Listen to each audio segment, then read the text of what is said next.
In just 63 seconds, a fabricated DNA report set Congress ablaze. Jasmine Crockett faced off with Donald Trump on live television, claiming a 99.7% match to a missing 13-year-old girl tied to Epstein's network. The room tensed. America held its breath. But what lie did Jasmine chase that left her isolated, while the nation's most resilient leaders stood vindicated under scrutiny? The call came at 7:13 in the morning. Jasmine Crockett had a packed day in Washington, her calendar full of meetings, her phone buzzing nonstop, and her heart back in Dallas, where her mom battled her third round of chemo. But the voice on the line was sharp and urgent. "Congresswoman Crockett, we need you at the Oversight Committee. Digital reform hearing at noon. Rayburn, building room 214. Bipartisan and critical." She hung up without digging deeper. Something about the aide's clipped tone made her pulse quicken. She dressed with care, charcoal suit, sleek ponytail, understated makeup, her armor. The black SUV pulled up at 8:45 sharp. The driver didn't speak as the Capitol blurred past like a fortress of whispers. But when she stepped out in the back lot, her eyes caught it. A small USB drive taped to her windshield. It gleamed in the morning light. No label, no note, just a crumpled paper tucked under the wiper. She glanced around. No one. She grabbed it, her chest tightening. 3 words scrawled in bold capitals. "Watch this alone." Her aide Marcus raised an eyebrow as she entered the briefing room. Jasmine slipped the drive into her jacket pocket without a word for the next hour. She sat through prep notes, half listening to procedural talk and nodding at names she didn't bother to memorize, but her fingers kept tracing the drive's edge like it carried a charge. At 11:06, she excused herself, walked to a side office, locked the door, pulled the blinds, and plugged the USB into a secure laptop. No password, no encryption, just one folder labeled restricted/myr00. She clicked a file. DNA analysis 7913.pdf. Her grip tightened on the mouse. The screen flickered, then steadied. What she saw was a 2-page genetic profile, cold, clinical, precise, until her eyes hit the final line in bold subject: 7912.3, 99.7% paternal match to DJT. Jasmine's breath caught her throat, went dry. DJT. Those letters burned like wildfire. She scanned the document again, line by line. Her breathing quickened. Sample date: March 12, 2000. Origin: Reykjavik Genomics Institute, Iceland. Custodian: redacted. Subject: female, 13 years. Status: missing. At the bottom, a faint stamp, foreign but real. She zoomed in on the watermark Epstein Global Trust, a knot twisted in her stomach. This wasn't a rumor, not some Reddit thread spun by trolls, and this was a medical record, a chain of evidence, and someone wanted her to have it. The screen went black, as if programmed to vanish. She sat frozen in the empty room, heart-pounding eyes locked on the blank monitor. Her shallow breaths were the only sound. Stunned, disbelieving, she didn't move for a full minute. Then softly she whispered to no one, "Impossible. Just impossible. What kind of lie hides in an Icelandic database and a kid erased from America's memory?" Jasmine didn't sleep that night. The DNA file looped in her mind like a siren she couldn't mute. Subject: 79123, those initials DJT. That watermark Epstein Global Trust. It wasn't just a document. It was a wound someone tried to bury with money and distance comms. Epstein Global Trust. But even a sealed file leaves traces by dawn. She was on a secure line to a contact deep in a global transparency group. Her request was simple: trace the lab listed in the file. The reply came in under 3 hours. Reykjavik Genomics Institute, private contracts, only one client, a shell company tied to both Epstein's estate and Trump's businesses. Her heart raced as the dots connected not with theories but with paper trails. She requested procurement logs from 1999 to 2000. 3 shipments stood out, all marked biomedical preservation destination: Virgin Islands, Origin RGI, Iceland, each tagged with a donor code that chilled her TE45 PM. That code popped up again in an offshore wire transfer uncovered by journalists in 2018. Back then, no one knew what it meant. Now Jasmine did T for Trump. E for Epstein, PM, maybe private minor or worse, pregnant minor. The screen blurred for a moment. She blinked hard. Marcus stepped in quietly. He called back. He said the contact from Reykjavik has ready to talk off the record tonight. One condition: no cameras, no phones. Just you. Jasmine nodded. Where? Embassy Row, abandoned townhouse. 11:30 at night. Rain fell in sheets, as if DC wanted to wash away what was coming. Jasmine arrived alone, hood up, coat-soaked heart pounding like a drumline. The door creaked open, no one visible. She stepped inside. A man stood in the corner, shadowed by a dying lamp's glow mid-40s. Scandinavian accent face, half-hidden hands, shaking slightly. You found the report, he said.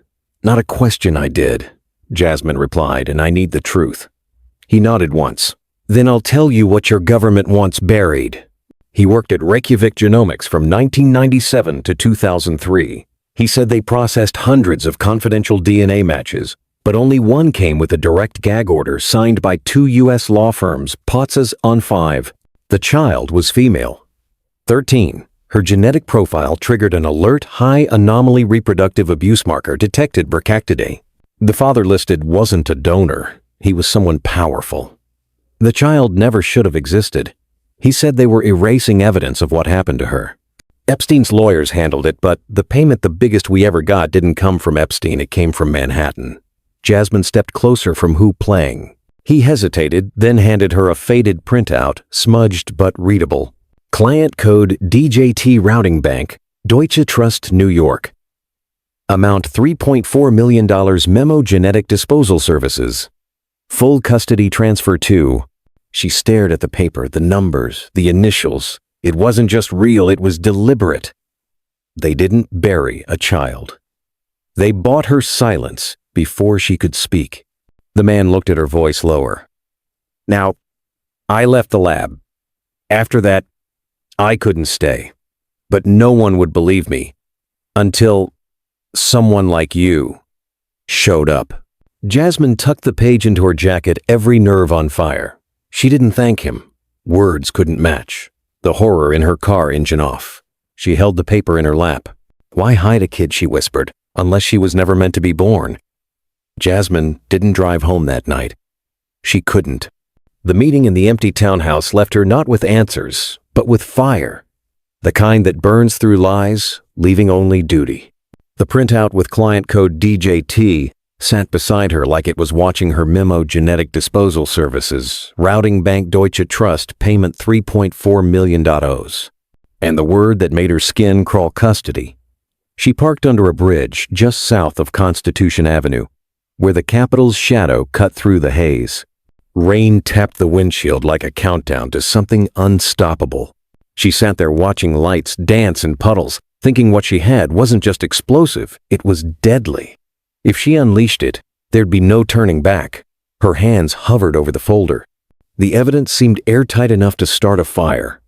But the backlash would hit hard and fast. She'd be called a liar, a troublemaker, a loudmouth, a woman chasing fame. They'd drag her law degree, her past cases, her family, even her mom's cancer into the fight. They'd say she faked it all, that Epstein was a distraction, that Trump was just a target of another witch hunt.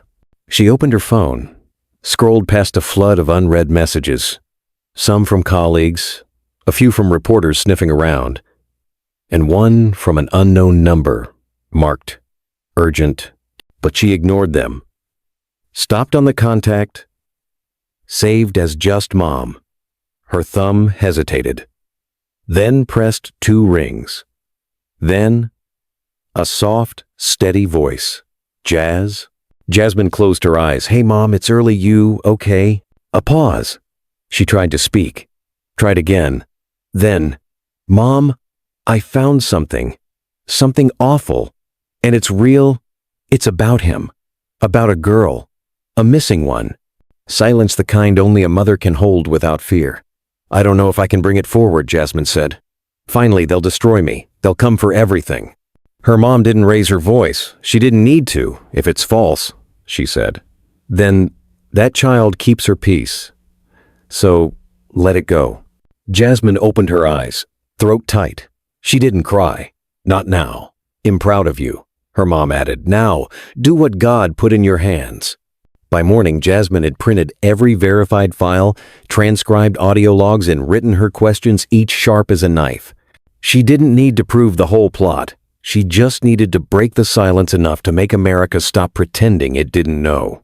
At 11:42 in the morning, Jasmine walked the east corridor of the Rayburn building, slow, steady steps. The folder in her left hand, her right clenched so tight her nails left crescents in her palm. Reporters buzzed at the entrance. The chamber doors opened. She stepped in. Aides shifted, committee members whispered, and at the far end of the long oak table sat Donald J. Trump, laughing, leaning back like nothing could touch him. He hadn't seen her yet. She took her seat at the panel bench. No script, no teleprompter, just paper, truth, and fury. A technician adjusted the camera, gave her the signal. She opened the folder. The red light blinked once, then locked solid live. The room felt colder than it should, not from the air, but from the mood. The kind of cold that comes from marble floors, blank stares, and too many secrets hidden behind crisp suits and polished shoes. Oversight chambers always held a quiet before the storm, but today something electric pulsed beneath, like the air itself knew what was coming. Jasmine Crockett walked in with calm precision, her charcoal suit the same as yesterday, but her face sharper, harder. No folder this time. Just a small black flash drive gripped between her fingers like a trigger. The gallery was packed. Reporters, analysts, aides, 2 cameras, rolling silently behind frosted glass. Every network was watching. Every breath felt recorded. At the far end of the horseshoe table sat Donald J. Trump, flanked by his legal team, whispering in his ear like crows circling a prize. All dressed in gray and power, Trump leaned back smiling, like he already knew the ending. He laughed at something. His lawyer muttered teeth. Flashing eyes, scanning the room like a predator, bored with its prey. Jasmine didn't look at him. She moved to her seat, plugged the flash drive into the panel's main port, and leaned into the microphone madam chair. With your permission, I'd like to start with a visual exhibit. She said. The chair nodded. The screens flickered, then steadied. A single page appeared on every screen in the chamber. Plain, clinical, stamped. At the top, Reykjavik Genomics Institute. Jasmine kept her cool. She didn't raise her voice. She didn't need to. This report, she began, was obtained through legal third-party channels submitted by a former employee of a foreign genetics lab used by multiple American private clients. The contents have been verified by 2 forensic labs, and the metadata confirmed by the Library of Congress Digital Analysis Team. She paused. Her eyes swept the room. Some senators leaned forward, others froze. Pens, mid-note. I won't name the subject yet, she said, but what you're seeing is a direct paternal DNA match between a U.S. citizen and a minor who vanished in 2000 WW. Someone in the back dropped a pen. Jasmine clicked her remote once the report zoomed in, highlighting one line in yellow: paternal probability, 99.7%. She read it aloud, each word, cutting like a blade. One child, one man. A match so exact it can't be dismissed as error, tampering, or coincidence. No one moved. No one spoke. The gallery turned to stone. Trump leaned forward now, his smile gone. Jasmine let the silence linger just long enough to feel sharp, then clicked the remote again, bringing the report back to full screen. I'm not asking you to believe me, she said. I'm asking you to read what's in front of you, and ask why. If it meant nothing, this file was sealed, encrypted, and paid for in cash through a shell company in the Cayman Islands. A low murmur spread through the room like a tremor under the floor. Trump stared at the screen, lips, pressed knuckles, white. For the first time that morning, he wasn't laughing. The murmur hadn't settled when Jasmine reached into her bag and pulled out a second document, worn, folded, and yellowed like it had waited 20 years to be seen again. The DNA report had cracked the surface. What she held now would cut deeper. She didn't ask permission. She didn't need to. The cameras were still rolling. America was still watching this. She said holding it up between 2 fingers was found during a civil deposition in Florida, filed in a sealed family court case under number ZOFC 7-man 4-2, hidden for 23 years. She unfolded the paper slowly, like peeling back a bandage. It was a single sheet of lined notebook paper. The ink faded to a pale gray blue. Jasmine had read it 10 times the night before. It still twisted her gut. "It's a journal entry," she continued, voice low but steady, written by a 13-year-old girl placed in protective custody after being removed from Jeffrey Epstein's Palm Beach estate. The room stiffened that name. Hit hard, like saying it could summon ghosts. Jasmine didn't flinch. She read, "He called me angel, but he wasn't God. He said if I told anyone, they wouldn't believe me. He said I was lucky, that he knew big people. He laughed when I cried. He laughed and said, 'Your body's not yours anymore.'" The chamber went silent. Even the click of pens stopped. Jasmine placed the page under the document camera, so every screen in the room could see. The handwriting, shaky, scared the kind no kid should ever write. That she let the image sit before speaking again. This journal entry was never reviewed by a grand jury. It was buried not because it was irrelevant, but because someone paid to keep it that way. Her hand moved calmly. Now another document appeared. Black and white medical, a sonogram dated March 14th, 2000 blank 7 da. Jasmine placed it beside the journal entry on screen. The image of a fetus appeared crowned to rump length 9 millimeters, estimated gestation, 12 weeks. The name on the file was redacted, but the medical center logo was clear. Palm West Hospital. Now, Jasmine said, her voice tightening this scan, was found in the same sealed file. The doctor confirmed the patient was 13 years old. The pregnancy was never reported to state authorities. And within 2 weeks, the girl was gone. But she let that hang for a moment. The implication wasn't abstract anymore.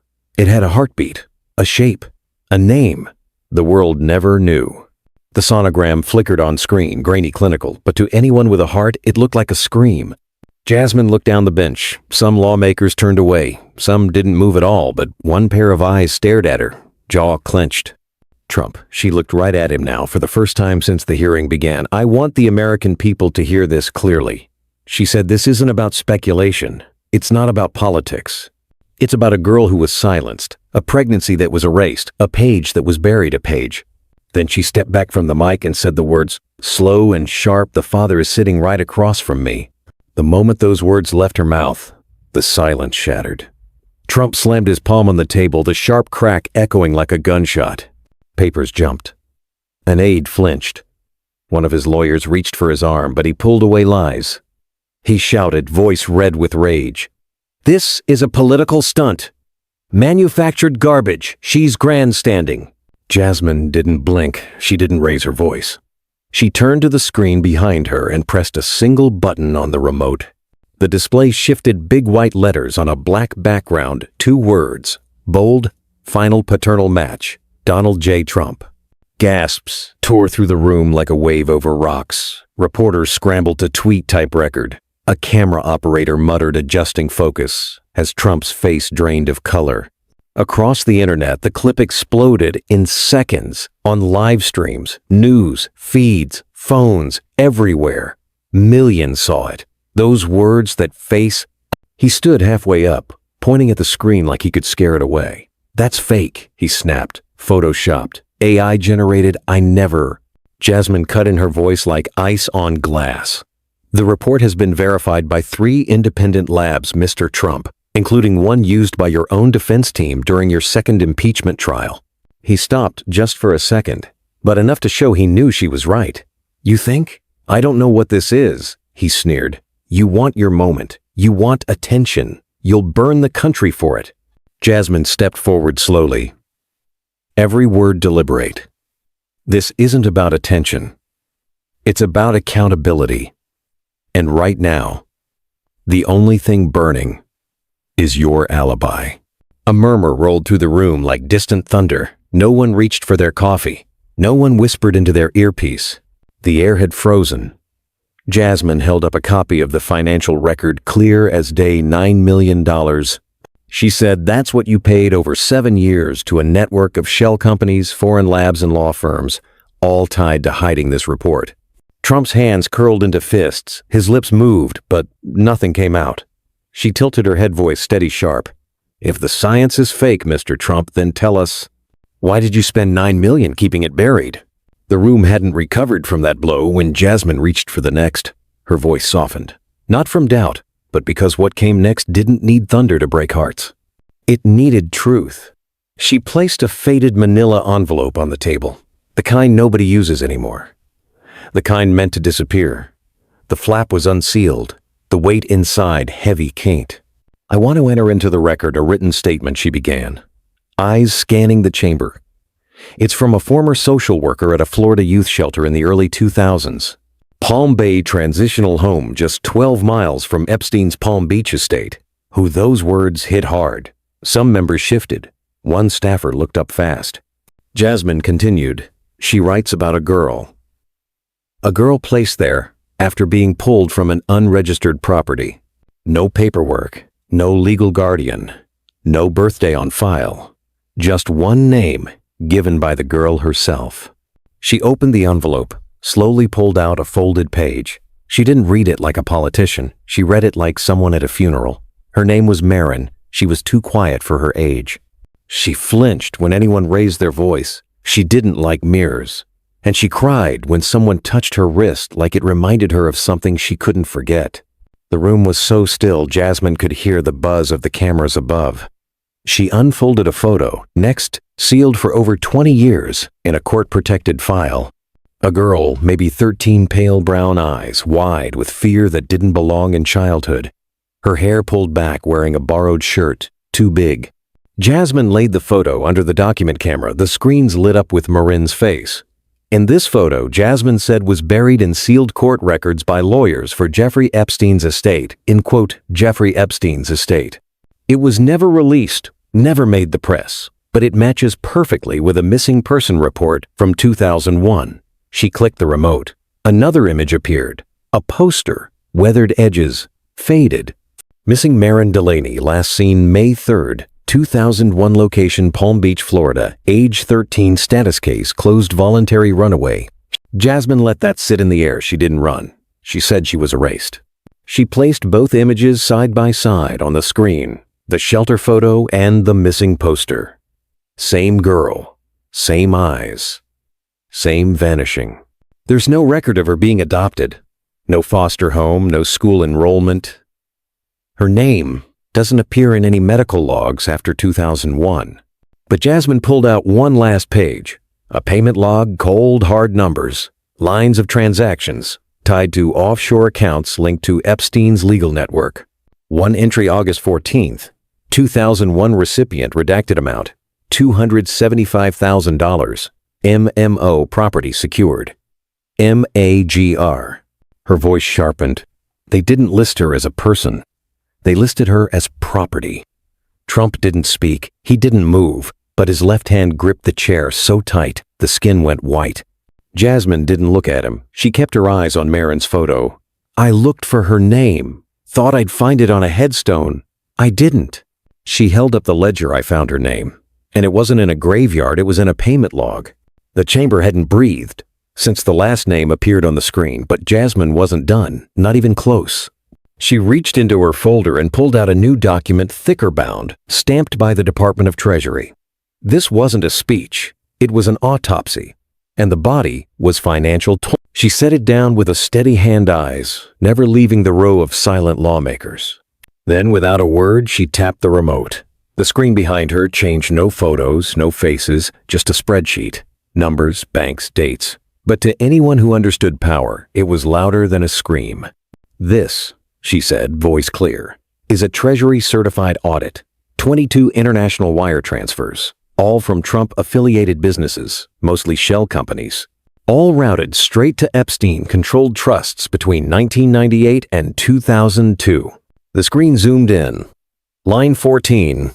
Lit up, originating account TNTL Holdings LLC. Recipient trust J Legacy Partners. Amount $42,500 LLC. Date May 3rd, 2001. Jasmine paused, let the silence fill the gaps between the digits. Dot.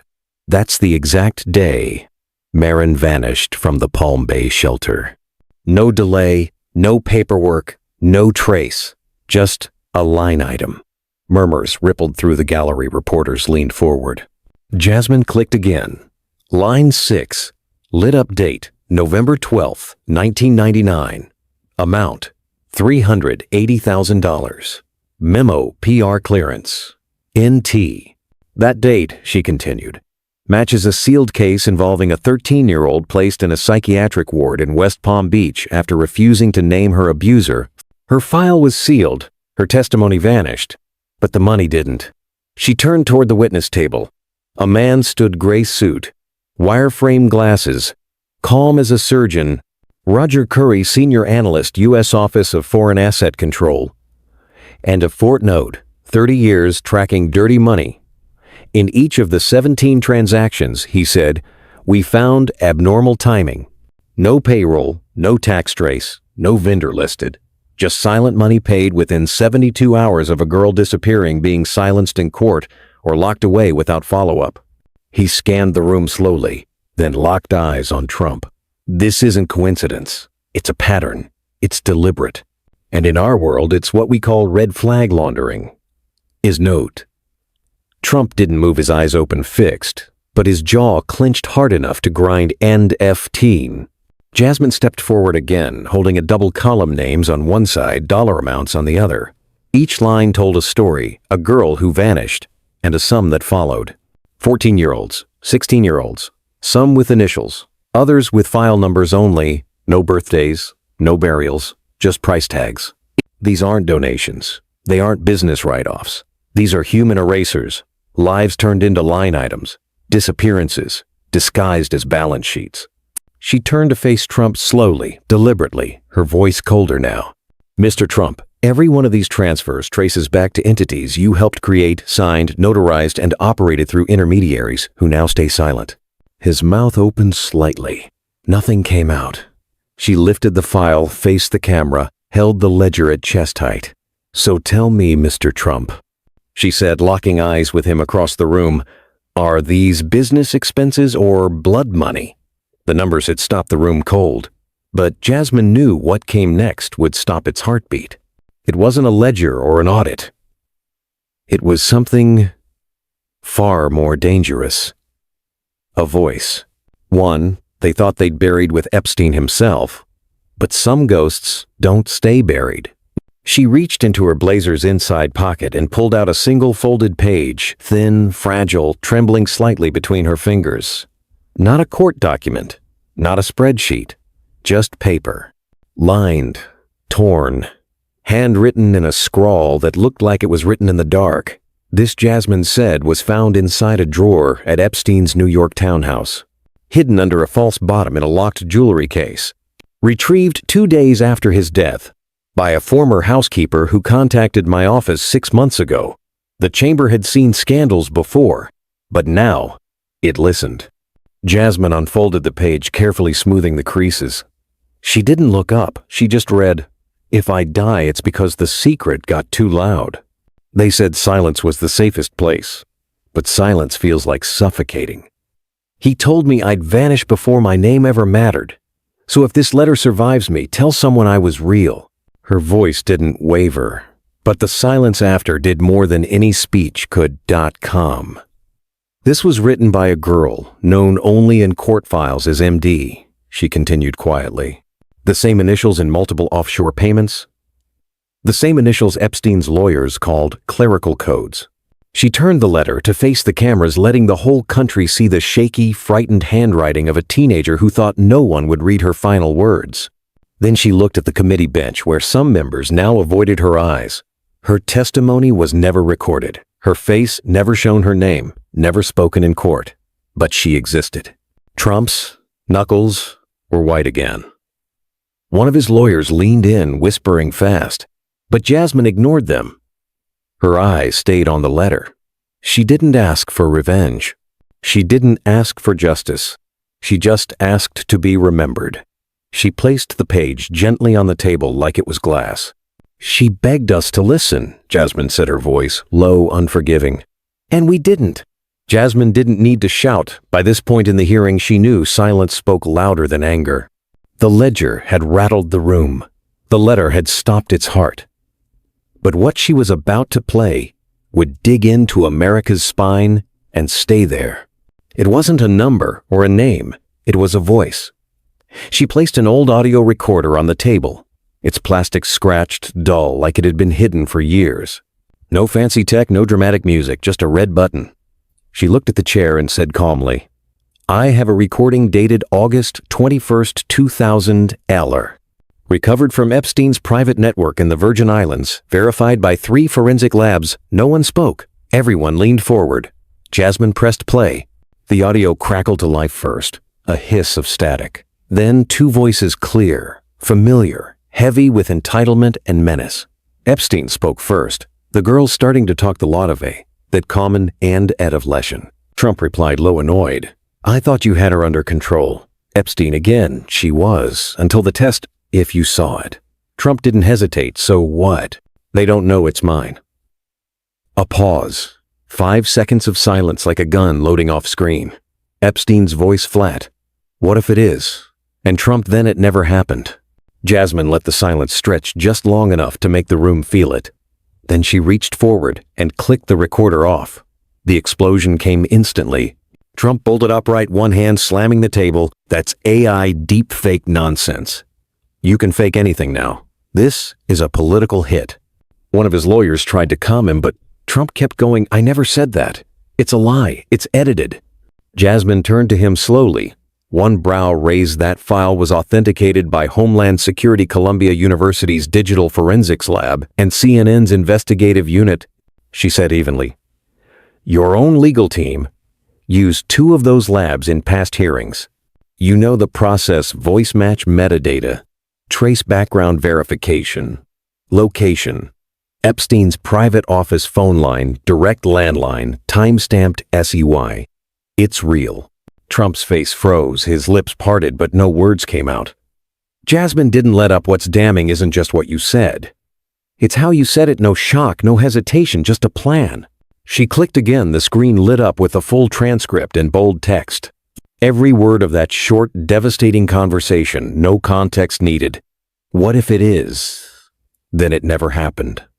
Jasmine looked at the text, then at the country, through the camera lens. "You didn't act like someone trying to stop a crime. You acted like someone trying to delete one." She paused, letting it land, and now the deletion succeeded. "The whole world just heard what you never wanted them to." She stepped back from the mic slowly, while the weight of that sentence crushed the last air out of the chamber. The room was still holding its breath after Trump's voice rang out like a verdict. Jasmine didn't let it settle. She leaned into the mic, her tone clipped steady, and addressed the chair without breaking eye contact. "Our next witness is a remote cybersecurity expert under federal whistleblower protection codename Ecolod. He has direct knowledge of Epstein's digital systems and offshore database." All screens flickered, then dimmed. A wave of static swept across the monitors like a ripple from something old and buried rising to the surface. A distorted figure appeared, face-blurred voice, masked silhouette in gray light.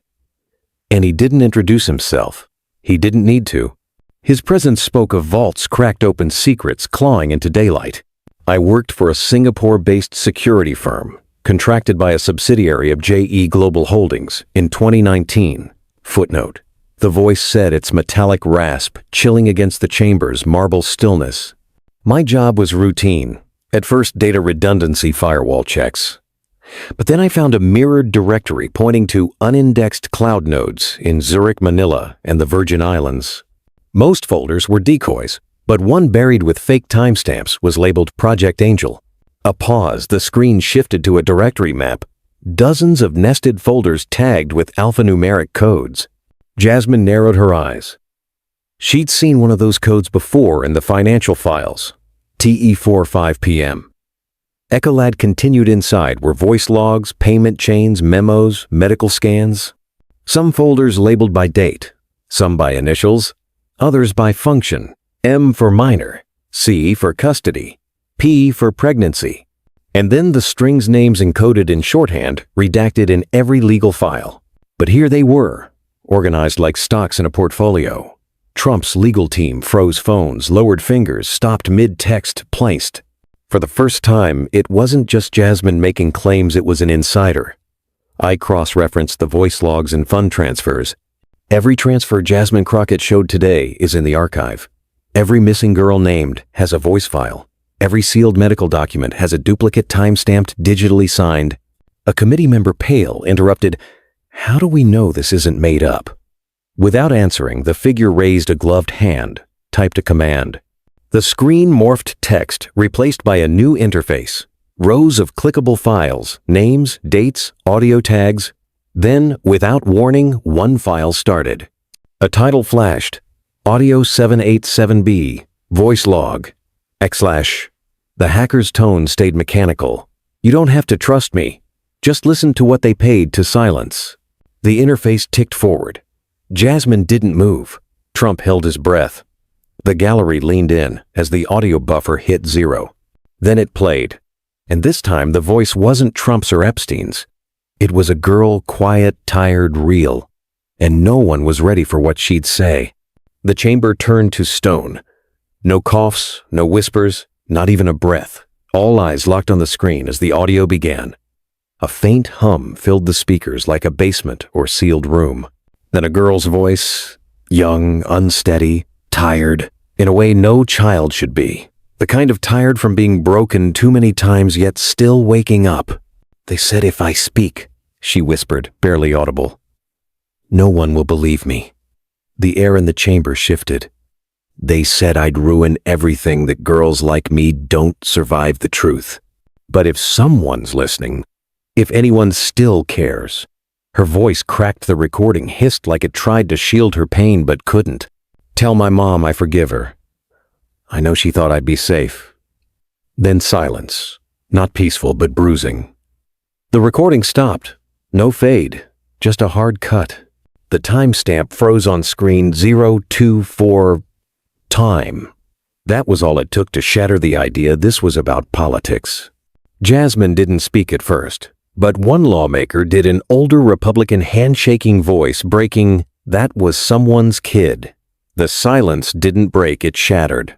Jasmine turned slowly to the monitor. Her voice didn't rise, it cut. "You heard her." She scanned the room from the committee to the press, to Trump now motionless. Arms crossed, eyes unfocused. That girl didn't name names, didn't ask for revenge, didn't talk about justice or law or policy. She just asked to be remembered, to forgive the one person who should have protected her. Jasmine stood the silence, held like a second ceiling. She had no microphone, no lawyer, no platform, just a voice recorder hidden in a house of secrets, Publico's. And now, 24 years later, her voice is heard not in a courtroom, but in Congress, where it shouldn't have taken this long. She turned to Trump slowly. He didn't meet her eyes. "You had everything, money, power, a global machine to bury anything in your way." She paused, her voice steady, burning beneath. "And you call this political?" Then she looked into the camera beyond the chamber walls. "And if this girl were your daughter, would you stay silent?" The clip of the girl's voice hit the internet like wildfire. Within minutes, it was everywhere, sliced, captioned, reposted, rebroadcast, news anchors, choked up mid-sentence podcasts, paused mid-episode. Comment sections filled faster than moderators could keep up. The line echoing across generations wasn't Trump's or Epstein's. It was hers. "Tell my mom I forgive her." By nightfall, the numbers were staggering. 47 million views in under 6 hours, and .com. Hashtags exploded. She was real. Forgive her. Believe the girls. But what shocked America wasn't Gen Z outrage or influencer posts. It was who spoke up. Vietnam vets, church grandmas, Midwestern dads with MAGA hats now tucked in drawers. "I voted for him," one retiree wrote twice. "I thought it was all noise, but that voice, that was someone's daughter."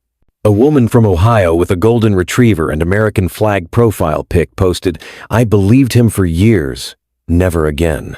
Outside Trump Tower in New York, candles lined the sidewalk by noon. Not political, but personal. Small frames of missing girls. Post-it notes with names. Emily, Kiara, Bethany. No last names, just names that could have been Marin names people didn't fight for in time. In Palm Beach, Mar-a-Lago was quiet, not with water, but with silence. Protesters stood shoulder to shoulder, holding photos, not signs. Mothers linked arms, nurses clutched rosaries. One woman on the crowd's edge held her daughter's sealed case file from 1999. She didn't speak. She didn't need to. Jasmine watched it unfold from her office window blinds, half-drawn lights off. Her phone stopped ringing because it couldn't keep up. 7,000 emails in her inbox, half from mothers, survivors, women who'd buried their stories for decades, until that girl's voice cracked something open they didn't know still lived. They didn't write about politics. They wrote about guilt, silence, how it crept in like mold, how they told their daughters not to make a scene, not to ruin a good man's life, not to speak without proof. And now they asked one question: did I wait too long to believe her? Jasmine read every letter until one stopped her cold. A single line from a Kansas dad I told her to be quiet. She never came home again. Her hand shook for the first time that week. That night, she faced the press not with a speech, but with fire in her throat. "This isn't about left or right," she said, voice sharp, rising with grief. "It's about who we choose to silence, and why." The call started 3 hours after her press conference. Not from reporters or supporters, but from untraceable numbers, voices that didn't flinch. The first at 3:17 a.m., a man low, breathless, "You're stirring ghosts that never died."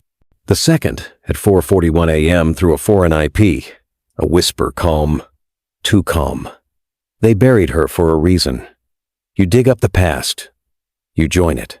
By noon, 5 more voicemails, all different voices, all saying stop. Jasmine didn't flinch, not on camera, not in the Capitol, sepsa. But alone in her office, she played each message twice, not to scare herself, to memorize the tone. Marcus, her aide, rushed in with a Reddit thread printout. Hundreds of threats, doctored images, calls to expose the fraud. One account posted a fake address. Another claimed she was plotting to destroy real America. She didn't look up from her desk. Outside her DC office, someone left a doll, its mouth sewn shut, with red thread. But the worst came that night. Security footage showed 2 hooded figures at her Dallas district office, one with a paint bucket, the other a spray can. They didn't break in, didn't hide. They splashed red paint across the glass, scrawled one word over her nameplate: liar. The next morning, the office door opened to the smell of metal paint and a colder warning. Staff gathered, staring at the streak. Someone reached to clean, but Jasmine stepped in front. "No," she said, "leave it." Security offered escorts, private cars, 24-hour monitoring. Capitol Police urged her to avoid public sidewalks for a week. Her district office suggested canceling town halls. She refused everything. She showed up the next morning alone on foot. When Marcus asked why she didn't pause, "They want to scare me." She said, "They want the truth to feel like a mistake." He glanced at the red stain drying on the pavement. "This isn't safe." Jasmine met his eyes. "If safety means silence, I want no part of it."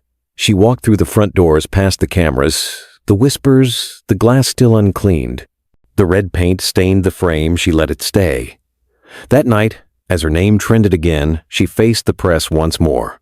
No notes, no script. "If they try to silence me," she said, her voice steel, wrapped in velvet, "they'll have to do it in front of the world."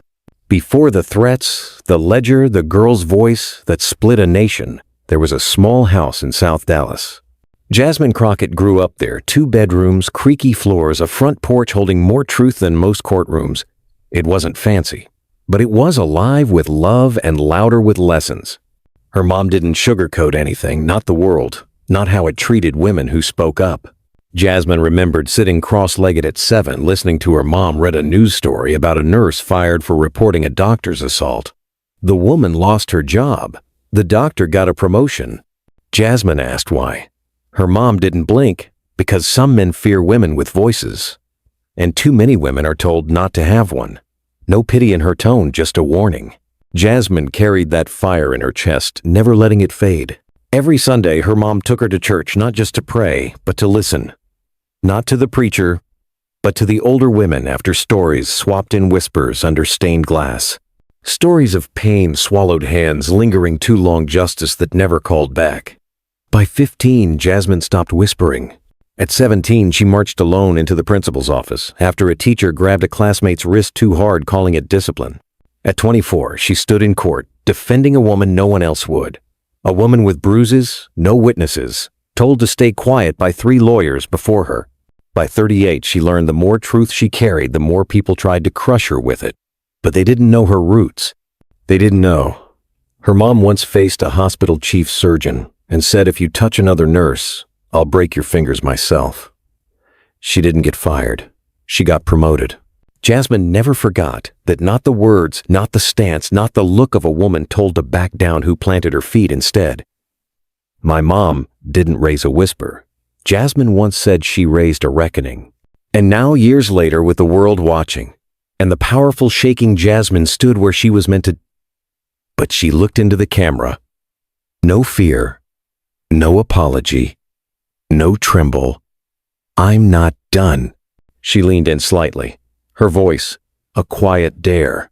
"And you, if this was your daughter's story, would you be?" The chamber lights dimmed as a woman in a light gray suit stepped to the microphone.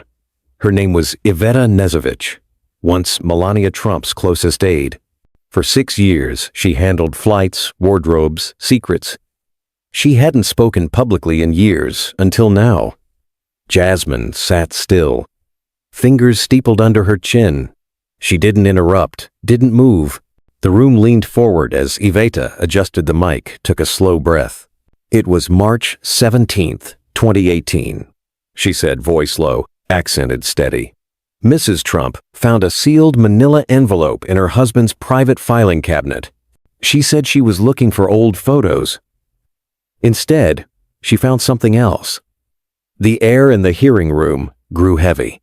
She didn't say much, just opened the envelope, flipped through a few pages, and sat down like something inside her broke. Iveta blinked, collecting herself. There were photos, a DNA result, a name. Marin. She looked at Jasmine. She didn't ask for help, didn't say where she was going, just packed a handbag and left that night. "Where did she go?" a congressman asked. "I don't know," Iveta replied, but when she returned 3 days later, she was different, cold, quiet. She hid the envelope in a safe behind a painting in her dressing room, never opened it again. But I saw her holding it late at night, staring like she couldn't shake that name. Jasmine flipped to a page in her binder, held it up. A scanned image of the DNA envelope stamped "confidential match confirmed." She cried when she saw the name Marin Iveta, said, her voice faltering. "She told me it reminded her of Baron when he was little. How scared she'd be if someone took him." She looked down, avoiding the cameras. She said, "If this is true, the whole country's broken." Then she turned off the lights and didn't talk to me for a week. Silence fell. Not political, but human. Even Jasmine blinked twice before answering what stopped her from going public, another lawmaker asked.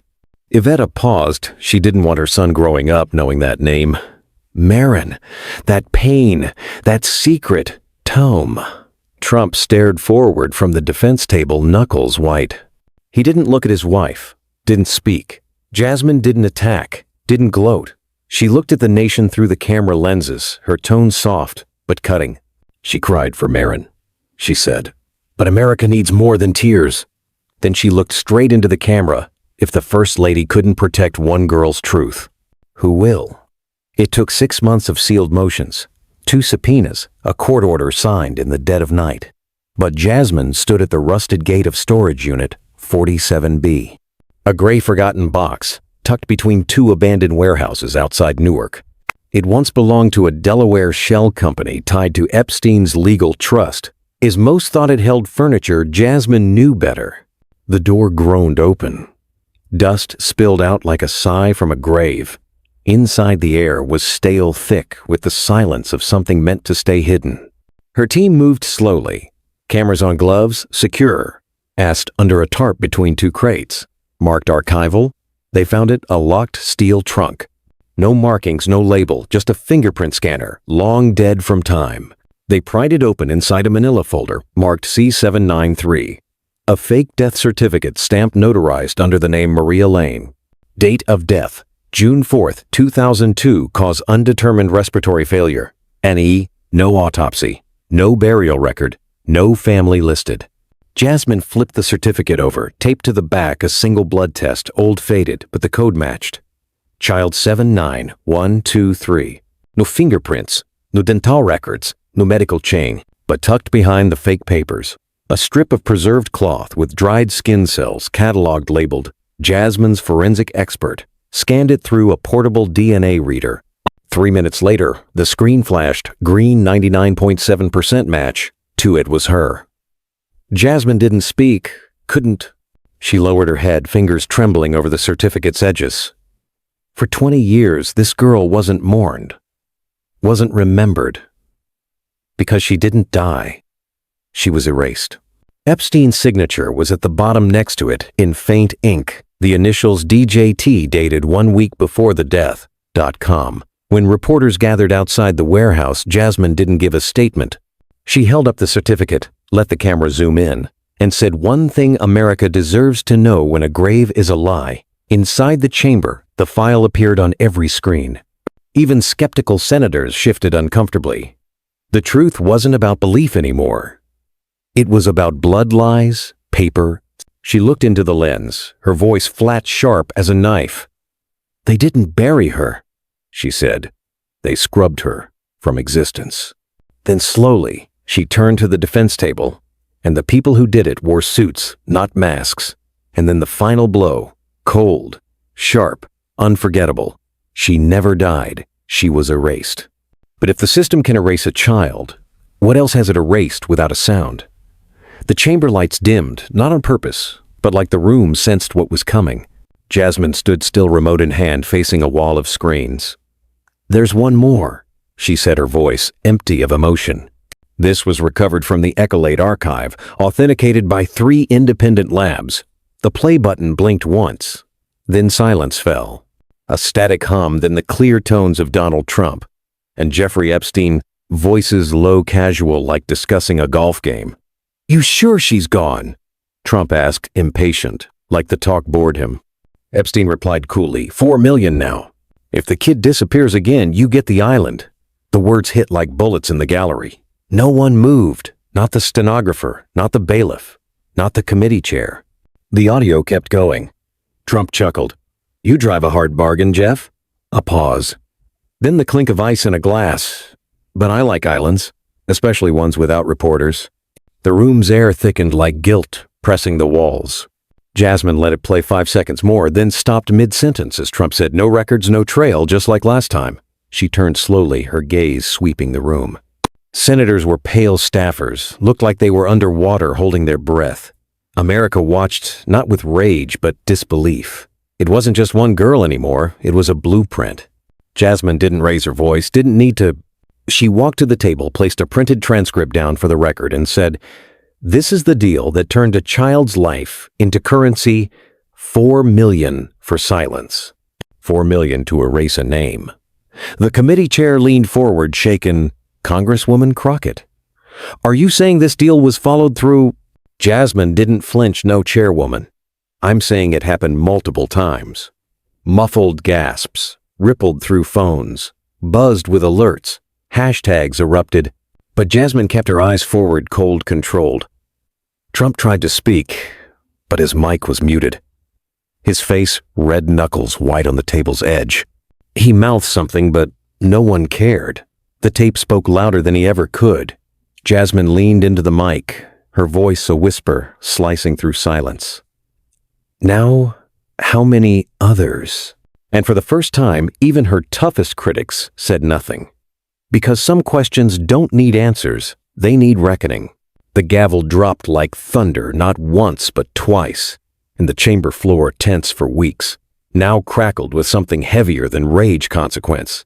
By a vote of 3 to 14, the chair announced, voice steady but breathless. The committee rejects opening a criminal investigation into Donald J. Trump and associated entities. A pause, sharp still, like history processing the moment. Across the room, Jasmine's legal counsel pushed her chair back silently. Her briefcase stayed on the table. No closing argument, no rebuttal, just silence and quick footsteps retreating. Jasmine didn't follow. She sat slumped, fist, clenched eyes on the floor like a woman trying to unhear everything. Trump stayed, seated back straight hands, on the thick folder that had crushed her case. He hadn't flinched through the recordings, the threats, the gasps. And now, with the nation watching, he didn't smile, didn't gloat. He closed the folder, softly, deliberately, like sealing a coffin. Reporters rushed from the gallery phones lit up with alerts. Investigation denied, Trump cleared of federal probe. Protesters outside the Capitol cheered flags, waved horns, blared, and above it all, Jasmine stood not as a politician, but as the woman silenced. A junior congressman whispered behind her, "You just lost everything."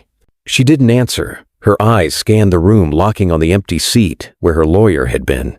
Then, with measured steps, she moved to the podium one last time, not for drama, but because the people deserved a final word. "This wasn't about vengeance," she said, voice low, firm. "It was about accountability for voices that never reached courtrooms, for girls who vanished before they had names." She took a breath. Some used billions to erase the truth. But the truth cooperated. Cameras zoomed in on her face, calm, resolved, scarred but standing. "I've seen the ledgers, the tapes, and now the world has too. You made billions, Mr. Trump, but you'll keep your name." She stepped back, mic still warm, her part done. For a moment, no one spoke. Then the room broke into quiet applause. Not from allies, but from those who doubted her hours ago. Applause not for victory, but for defeat. And as the hearing ended, one thought rang louder than the gavel. If truth can build a tower of gold, what else is it still protecting? The marble headstone was old. The ground, it marked, disturbed, for 23 years. Jasmine stood before it, coat buttoned tight against the wind, eyes fixed on the name carved not in stone but in deception. Marin Elise Connors. No aliases, no sealed files, no case numbers. Just a name they failed to erase. Behind her, a silent sea of faces. Mothers clutching photos, veterans gripping folded flags, nurses in scrubs stained from yesterday's shift. Some lost children, some lost sisters, others lost faith, but all came to reclaim what silence tried to bury. Jasmine hadn't called them, they came on their own. The sun broke through gray clouds like the sky itself wanted to witness. Jasmine stepped forward, placed a single white rose at the stone's base. Not a bouquet, just one for the girl who became a symbol of all the others. The hush fell over the crowd, not planned, not scripted. Reverence, grief, rage, waiting years for a place to land. There was a time, Jasmine began, voice steady, low, when her grave had no name, just coordinates, when even the dirt above her was silent. She turned slightly, looking at the women behind her. They said she wasn't real. Her pain didn't matter. That the powerful could write her off like a bad bet. But today she is real. Today she has a name. A mother with silver hair, trembling jaw, let out a soft sob. Jasmine didn't pause. She let it rise, fill the space. This moment wasn't about her. It was about the echo of that voice in the hearing room, the line still haunting the country. If I die, it's because the secret got too loud. Jasmine took a breath, knelt her hand on the cool marble. She is forgotten, she whispered, and so are the others. The crowd didn't cheer, didn't chant. They stood like pillars, witnesses. Some held signs. Some held hands. For once, no debates, no headlines, just truth laid bare in a cemetery, now a battlefield. As Jasmine Rose faced the cameras on the hill's edge, she gave one final line. A question not to politicians or donors, but to every American watching. If your child vanished, wouldn't you want someone to ask why? The studio lights were blinding, but Jasmine didn't blink.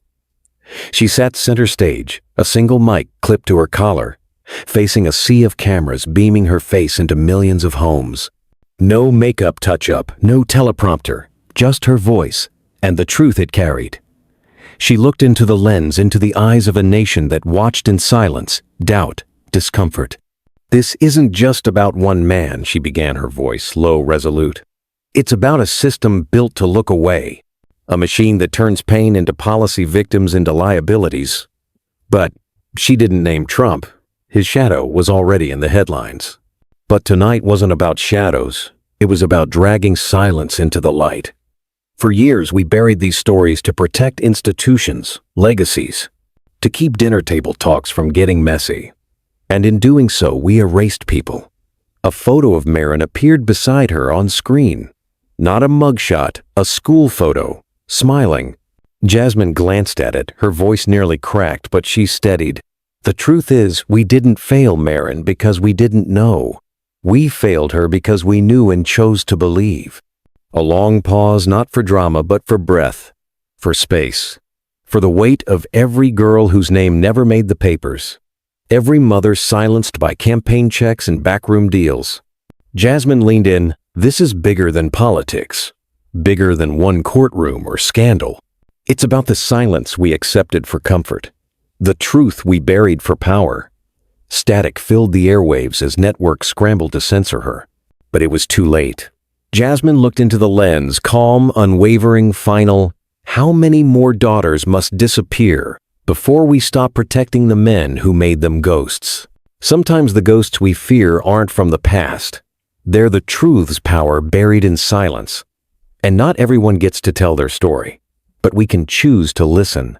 If you've ever looked away from fear or comfort, if you face the truth now, if this story shook you, don't just scroll past. Like, share, subscribe to Mr. Truth Stories, where hidden voices rise in silence isn't safe, and hit the bell, because the next story might not just expose power. It might show who we choose to be. Which moment made you stop and feel? Drop a comment below. Let's not look away. Let's remember together. This dramatized story draws from real struggles, real people. All characters and dialogue are fictionalized for commentary and education. It's not meant to defame or mislead, but to spark reflection and civic awareness. Thanks for watching. The truth hasn't vanished. It's waiting for someone brave enough to face it. The studio lights faded, but Jasmine Crockett's voice lingered like a spark in a dry forest. The cameras shut off, the chamber emptied. Yet the weight of her words hung heavy in the air. America had watched. Millions had heard. But the gavel's echo marked not a victory, not a defeat, but a challenge. What happens when the truth is laid bare and the powerful walk free? Jasmine stood alone at the podium, her silhouette sharp against the dimming screens. The folder, now closed, rested under her hand, a silent witness to a fight that didn't end with a vote outside the Capitol's. Marble gleamed under streetlights, but the nation's heart was restless. Hashtags still burned across screens. She was real. Forgive her. Believe the girls. But the question remained. Would America listen, or would it scroll past, chasing the next headline? Jasmine stepped into the night, her breath visible in the cool DC air. The protesters' candles flickered in the distance, their glow a reminder of names that refused to be erased. She didn't speak to the reporters waiting like vultures. Instead, she walked her heels, clicking on the pavement. Each step a promise to keep going, because some fights don't end in a chamber, and they begin there. Back in her office, the red paint on the door still glared, a badge of defiance she refused to wash away. Her phone buzzed with messages, some from supporters, others from strangers whose lives had been cracked open by that girl's voice. "Tell my mom I forgive her." Jasmine sat at her desk, the folder open again, Marin's photo staring back. She traced the edges of the image, her fingers steady, but her heart heavy. This wasn't about one girl anymore. It was about every name buried in ledgers, every story silenced by money and power. She thought of her own mother back in Dallas, fighting cancer with the same grit that had raised a daughter to never back down. Jasmine picked up her phone, dialed, and waited. 2 rings, then that familiar voice. "Jazz, you okay?" She smiled faintly, the first time in days. "I'm still here, Mom. I'm still fighting." Her mother's laugh was soft but strong. "You better be. You're my daughter." Jasmine hung up her resolve, hardening like steel in a forge. The threats would keep coming, the paint would dry, but she wouldn't stop. Not for Marin, not for the others, still nameless. The lesson wasn't in the hearing's outcome, not in the vote that let power slip through. It was in the courage to stand when the world demands silence. Life doesn't always reward the truth teller. Sometimes it paints liar on your door, sows doubt in your name, and leaves you alone with the weight of what you know. But Jasmine learned early in that South Dallas house with creaky floors that truth isn't about winning. It's about refusing to let the powerful rewrite the story. Every mother who wrote to her, every survivor who found their voice, every candle lit outside Trump Tower, on D, they were proof that silence can be broken one whisper at a time.